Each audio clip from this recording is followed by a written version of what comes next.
Greetings, everyone, and greetings from Taiwan. It is nice and bright and early here in Taipei.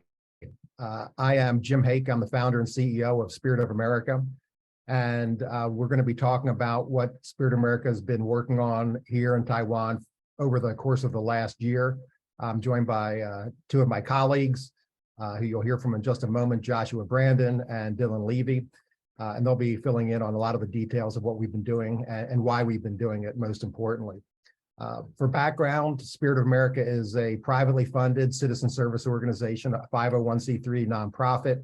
And our mission is to engage citizens in preserving the promise of a free and better life. So getting people like all of us on this call today to take action, be involved in protecting, again, the promise of a free and better life.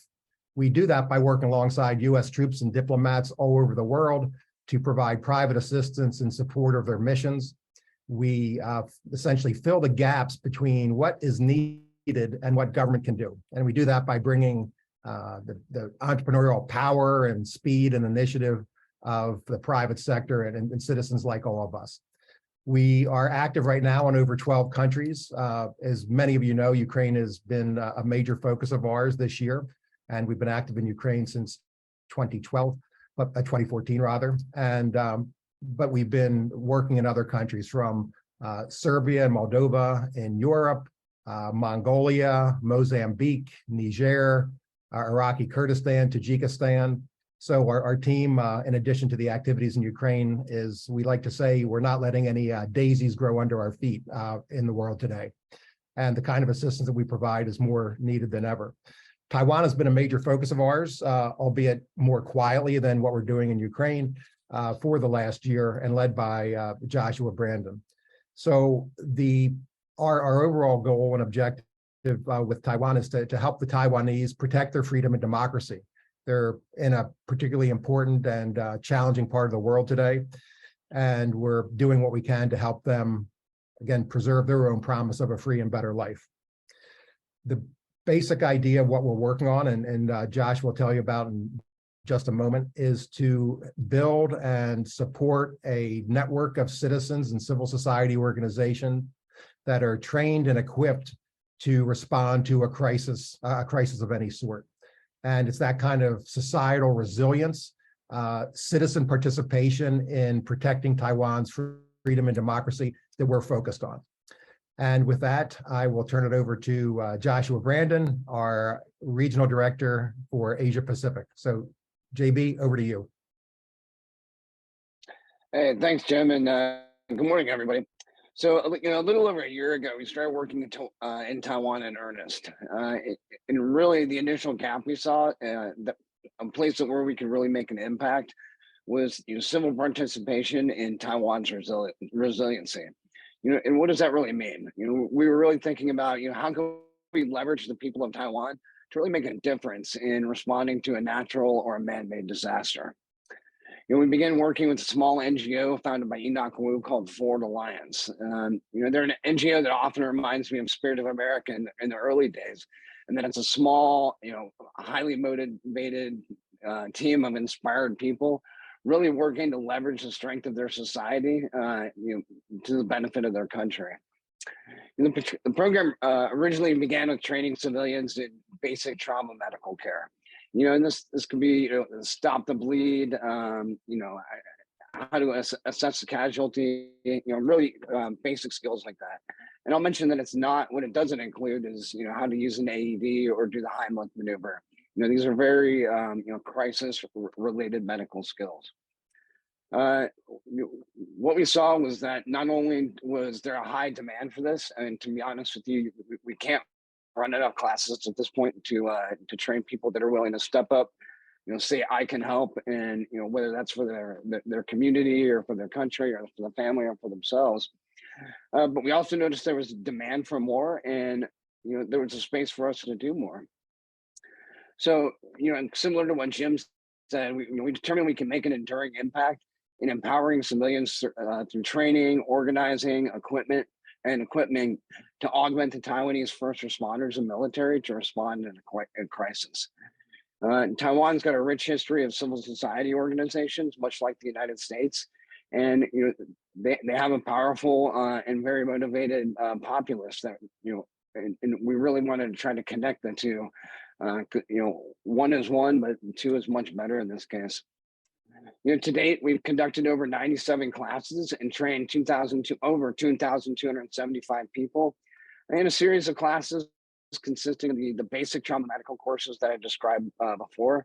But we've also expanded some of those classes as well to include, search and rescue, scene safety, and group dynamics, leadership.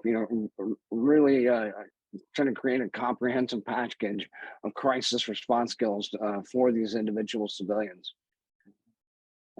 Some of the other highlights of the work to date, Foreign Alliance has also partnered with police precincts throughout Taipei to train the Taipei police in trauma medical skills.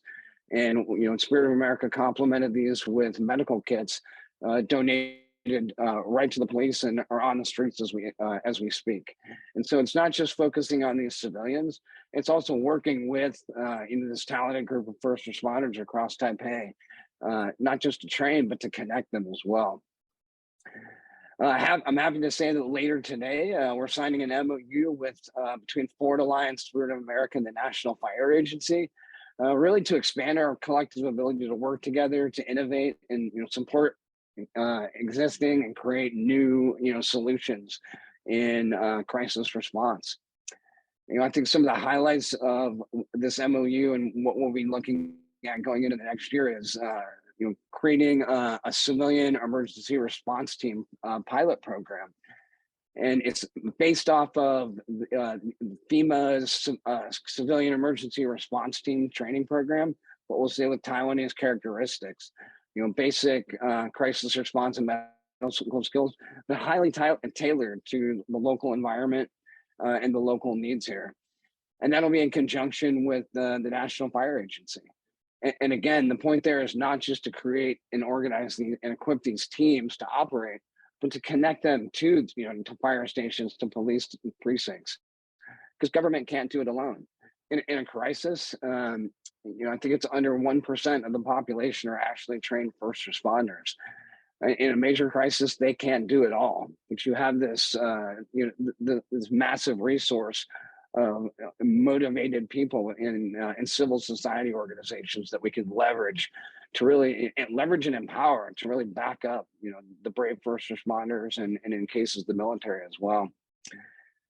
Some of the other things the MOU will cover is ideas around resilient communications. I think we've learned from Ukraine and several other in even natural disaster areas around the earth that communications are always a point of vulnerability, be it a hurricane or a conflict.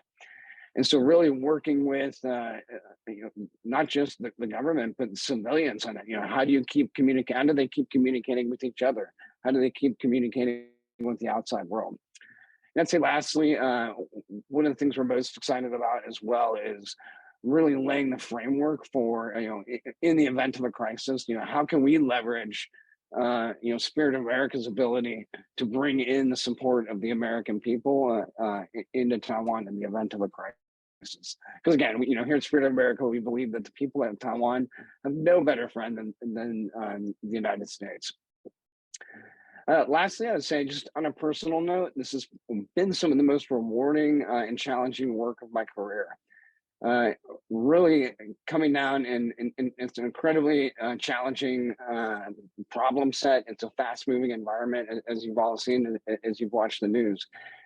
And I think the most rewarding part is that there are some of the most talented and motivated people in the form of the Taiwanese that we work with, and really getting to see, we like to say empower, but often I feel like I'm hanging on for the ride because they're charging, full speed ahead in trying to tackle these problems and really make their country more resilient, their society more resilient as well.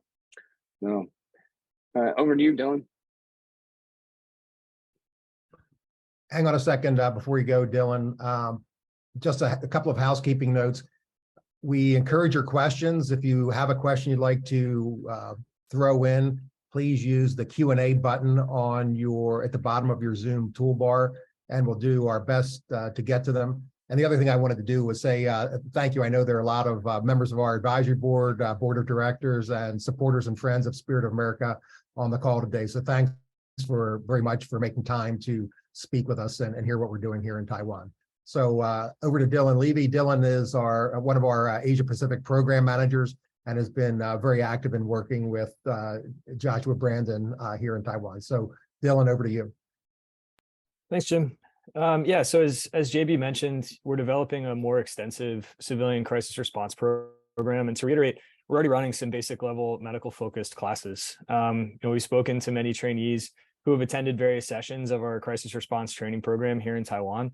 And their stated reasons for attending seem to vary in scale, from wanting to help their children and their family, all the way up to assisting their community and their city and their country at large.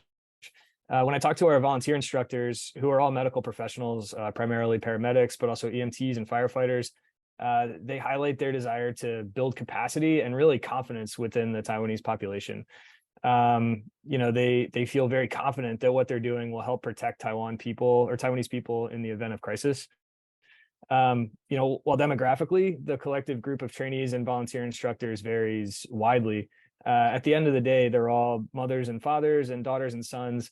They care about their families and they love Taiwan's freedom and democracy. And I'll tell you, the longer we spend on the ground here, the more we're growing to love Taiwan as well. I think we have a couple pictures of our training program and some of the work we've been doing over here. Yeah, so as you can see, our training sessions include a classroom portion. But slide. This has a really heavy to in hands-on practical application. I mean, here you can see one of our instructors teaching folks how to apply a tourniquet to a live demonstrator. What you can't see in the photo is they're made up with like costume wounds and there's fake blood, and it's very realistic. Next slide. Here you can see one of our instructors training a group on how to pack wounds, using lifelike wound simulators. Next slide. And here you can see one of our fire suppression trainings. They have their hard hats and their vests on, and they're out there learning just how to do simple things like put out fires in the event of a crisis. Next slide. Here we have JB and another team member of ours, Brittany, and myself meeting with the vice president alongside one of our partners from Fort Alliance, their founder and CEO, Enoch Wu. Next slide. And the work of our partner Fort Alliance, who was just pictured on the right side of the last picture, he's received extensive coverage in the international media, including the ones that are pictured here, like 60 Minutes Overtime and Financial Times, but also not pictured, Time Magazine, The Guardian, the New York Times, Business Insider, Vice News, and even Sky News. Next slide. So this is a couple other stills of the work that's being done, and you can see the Spirit of America logo kind of lurking in the background in most of these photos. So the program's going really well over here. Back to you, Jim. One of the well, it's no secret that there's a great risk or threat of Chinese aggression against Taiwan. Xi has said many times that how he puts it is reunification with Taiwan must be fulfilled. And Taiwan has a very vibrant democracy, and Taiwanese enjoy the benefits of a free society just as we do in the United States. So reunification is unlikely to mean a free and democratic future for Taiwan. And that's a big motivator for what we're doing with the civil society resilience that Josh and Dylan talked about. And you might be asking, well, what does first aid and crisis response training have to do with protecting a democracy? Well, the ability of a society, the ability of a country to keep its people safe, for a person to be able to protect themselves, to be able to protect their family, is fundamental to maintaining a free and democratic society. The other part, which is, I'd say arguably even more important, is the Taiwanese that we meet with talk about this all the time at every level, from the highest levels of government to the people involved in the programs that we're supporting. The importance of confidence, that the Taiwanese have confidence that they can respond to any sort of crisis that might come along, is as important as their ability to do it. And one of the ways you build confidence is to take action, to do things, to participate, and start to build skills and to learn more about what you can do if there is a crisis. So that part of building confidence is really a national security imperative in Taiwan. And it's one of the, I wouldn't even call it a byproduct, it's one of the intentional objectives of providing our Spirit of America, helping provide people with things that they can do and ways to meaningfully participate. And this particular idea was, in terms of the importance of citizen participation, was brought to my attention almost 12 years ago by then General Jim Mattis, who is now one of our most crucial advisory board members. And he pointed out one of the important benefits of what Spirit of America does. And that is by giving Americans a way to participate and a way and things to do in supporting the nation and serving the nation. That's a game changer. And he used I'll say a nefarious example of how this works. He said back in the days when the communists were actively recruiting in America, they didn't sit people down and give them lectures about communism. They said, here's some flyers to go tack up on a telephone pole and to get people active in doing things and participating, and then take it from there. So that is a critical part of what is motivating our work in Taiwan. So I have a couple of questions that have come through. So one, I'll turn this over, Dylan, Josh, one of you can take it. The question is, isn't what you're doing likely to provoke China and potentially lead to the kind of aggression that we're trying to prevent?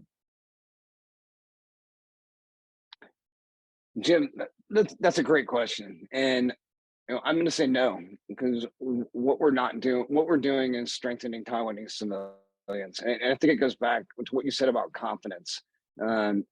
Confidence in society, it's based from these skills, whether it starts with, the stop to bleed course, where somebody sees somebody at a car accident or, a gunshot wound on the side of the road, and they as Enoch Wu says, I can help, and they can go to help. With a little additional training, some of the search and rescue we're providing, they see first responders responding to a collapsed building, and they can say, you know what, I have the skills to help.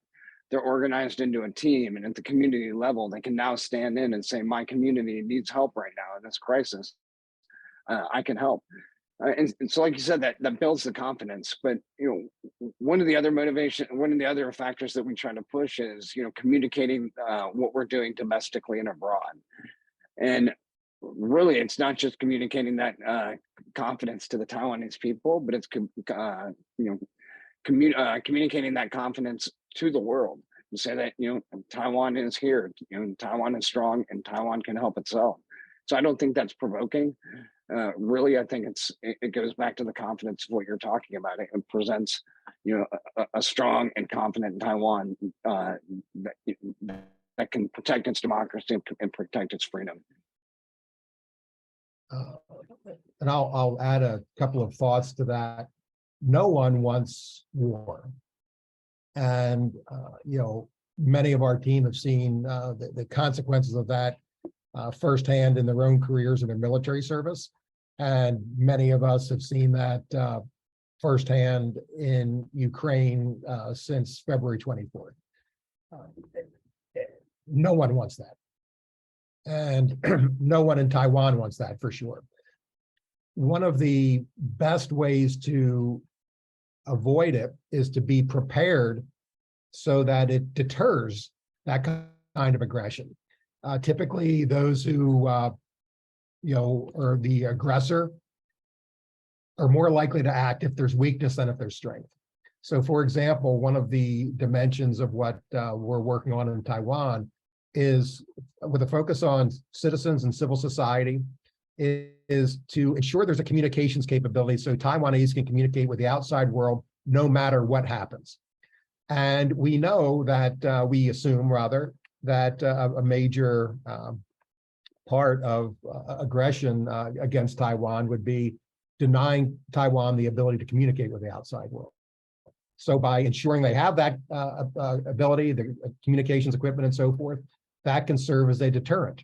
And we know that it is possible to deter aggression and deter the aggressive desires to reunify, as it's put, because there's been deterrence for a very, very long time. So what we view what we're doing is not only helping Taiwan strengthen its civil society, increase citizen participation in ways that are really meaningful, but doing so in a way which can actually reduce the likelihood of aggression. And that, of course, is what we all hope will be the future of Taiwan. Okay, next question is, what are some of the lessons Spirit America's learned in Ukraine, and how are they being applied in Taiwan? So JB, Dylan, who wants to take a crack at that? Yeah, I can start, and Dylan, feel free to jump in. So first, I just want to give a shout out to our European team, because the fantastic work they've been doing with our Ukrainian partners for the last year, incredibly inspiring. But I've also gotten the benefit to learn from what they're doing. And I think on a general level, it's just being amazed at how fast the Ukrainians were able to mobilize, not just a military resistance, but really mobilize the power of their people, in a national emergency. And it's inspiring and it's effective. And and to be honest, that's really it's been baked into the work that we're doing here. Is how can we mobilize the strength of civil society to do the job when government can't do it alone? And I think that's one of the overall major lessons we've learned.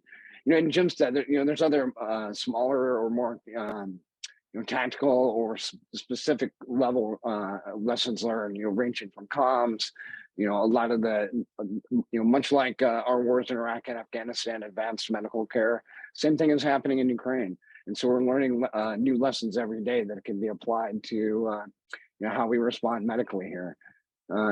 So yeah, the list goes on. I think the great sacrifices that are being made there, it's not just for the country, but it's really benefiting, Taiwan and the rest of the world, be it, in civil society, in medical care, communications, etc. Yeah, and 100% concur with JB's take on that. And I was in Ukraine about 3 weeks ago now, and have been there 7 or 8 times over the years. And one of the things that is so important amidst a terrible, terrible tragedy with Russia's unprovoked war on Ukraine is seeing the expression and the power of a free society, that people across Ukraine are taking action and doing their part to help defend their country, defend their freedom and democracy. And that is, it's hard to know how all the pieces fit together and what's been most important or what have you in Ukraine. But I think it's fair to say that without that citizen service in Ukraine, without that citizen initiative and people of all sorts getting after it, Russia might control Ukraine today. I think there's a pretty good chance of that. So we know the importance of helping a free society take action to protect itself. And we're, as Spirit of America, we know a few things about that now, having been at it for almost 20 years. And while Taiwan has tremendous capability, in a vibrant civil society, we can be very helpful in being catalytic in starting to overcome some of the inevitable inertia with new ideas and new activities by supporting those who have the initiative to take action. People like Enoch Wu and Forward Alliance. So it's a very, it works really well as a complement to what government can do. That citizens, when they're active and engaged and participating, can do I'll say just about anything. And Ukraine is a great example why that's so important. In a tragic situation, of course, Ukraine is a great example of why that's important. And it's important to Taiwan, no matter what comes down the country's path in the future. Let's see. What are again, JB and Dylan? What are some of the attitudes of people in Taiwan, if you can characterize? Are they, are they worried about the threats? How are they getting about going on with life apart from the issues we're talking about here? I can take this one. I mean, I think Taiwanese folks have been living under threat for some of them their entire lives. So it's it's a daily thing that they live with and deal with.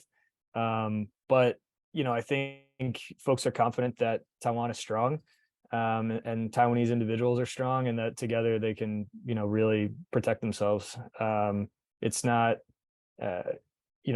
it's something that they see all the time, and it obviously flares up. But they're aware of the threat, and they're working diligently and proactively to prepare themselves. And we're trying to help them do that, more broadly. JB, anything to add? I would, yeah, definitely. And I think I think the numbers speak for themselves. The work that Enoch and Foreign Alliance are doing, they can't push out enough classes right now. It's one of the things we're working with them to expand capacity. People want to join up. People want to have the skills that they can say, I can help.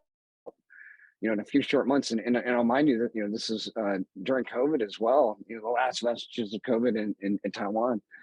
We're going to hit potentially around 3,000 folks by the end of the year, and train, and additionally police, and then we're expanding to next year and expect far more across not just civilians, but first responders trained and partnerships as well. And I think that there shows the motivation. People want the skills to be able to stand up and help their communities. And that in itself is strength. That's action.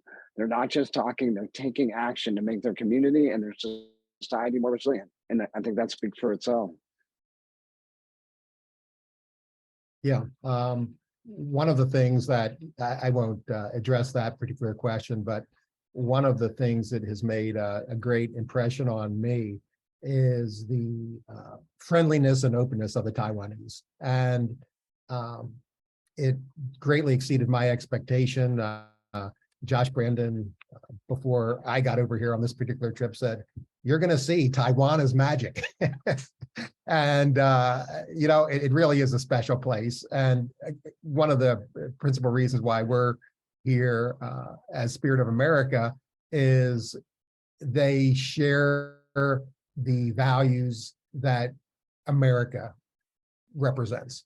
Again, freedom and democracy, those are important things. And we think it's important for us as an organization to help our partners around the world when we're able to maintain those values and advance them. And I'll just close with a real compliment for Josh and Dylan and the rest of the Asia Pacific team. One of how we operate is we ask our US partners, we understand, what is it that needs to be done in a particular place? And what we do, as our supporters on this call know, is very different from place to place. What we're doing in Ukraine right now is very different than what we're doing in Taiwan, very different than Iraqi Kurdistan, different than Mozambique, and so on. And a key or core skill of our team is the ability to figure things out and do what needs to be done. And that's been showcased here in Taiwan by Josh and Dylan and the team in a really powerful way. And I'm very, very proud of that. Very proud of all the supporters that are on with us today. As you all know, we haven't been talking a lot about what we're doing in Taiwan. There's no other reason than we've been really busy doing it. And soon there'll be information on the site and all that sort of thing. But we wanted to give you an early preview of what we're doing. And I think we're at time. So I'll say on behalf of all of us, thank you very much for being with us. And, more to follow on this. A lot of great work is in the works here. Thank you.